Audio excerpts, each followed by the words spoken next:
दाथ' जों दासिमबो माथो बिपिएफनि मेल मिटिंखौनो नुवाखै।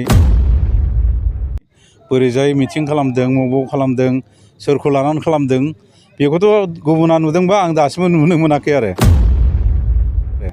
आरो बिपिएफआ दा गावजों गाव दैदेनगिरिनि गेजेराव गोबां गोरोबलायनाय गैयि जाबाय।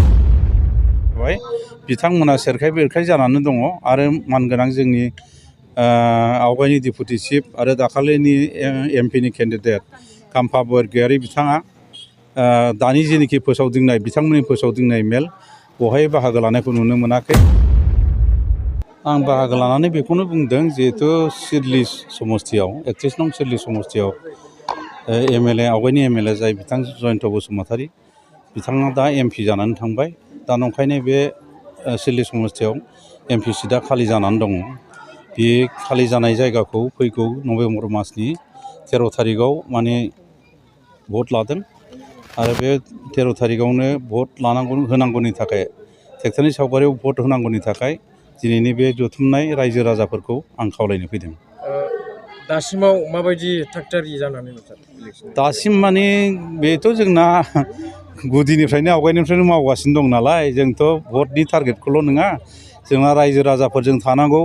रायजो राजानि अभाब अभिजग, रायजो राजानि गांनाय उखैनाय आरो जौगानायनि हाबाफारि मावनो थाखाय जों सिं सिं हाबबाय थादों आरो दा नुनो मोन्दों दै फोसावदिंनाय जेनोखि मेल बे मेलफ्राव थांनानै बयनिबो गोसोखौ गोजोननाय नुनो मोन्दों आरो बिसोरनि खुगानिफ्रायनो बांसिनानो बुंदों जों फैगौ 13 तारिखआव गाजा गोमजायै ट्रेक्टरनि सावगारियाव जों भट होनो थाखाय रेडि जानानै दङ, रेडि जाखाबाय होननानै बुंदों। बेनिखायनो जोंबो गोजोननाय मोन्दों आरो। बिपिएफआबो एकदम स्ट्रंलि नाजागासिनो दं सार। दा बिनि बेलायाव एसे फेक्टर जागोन नामा? बिपिएफआथ' जों दासिमबो माथो बिपिएफनि मेल मिटिंखौनो नुवाखै।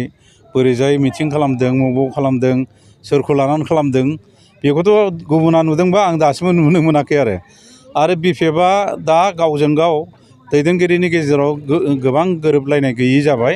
बिथांमोना सेरखाय बेरखाय जानानै दङ आरो मानगोनां जोंनि आवगायनि डेपुटि चिफ आरो दाखालिनि एमपिनि केन्डिडेट काम्फा बरगयारी बिथाङा दानि जेनोखि फोसावदिंनाय बिथांमोननि फोसावदिंनाय मेल बेवहाय बाहागो लानायखौ नुनो मोनाखै आरो बिथाङाबो बे बाइ इलेक्सनाव बारा गोसो होनानै खामानि मावनाय नङा बायदि होननानै जों खोनानो मोन्दों आरो। गतिके बिसोर जोंनि थाखाय फेक्टर नङा, खुनु दिन फेक्टर जानो हाला। मानो होननानै बुङोब्ला जोंना बिटिआर सरकारनि दैदेनगिरि मानगोनां प्रमद बर'आ गोबां रोखोमनि आसनि जौगाथायनि हाबाफारि मावगासिनो दङ।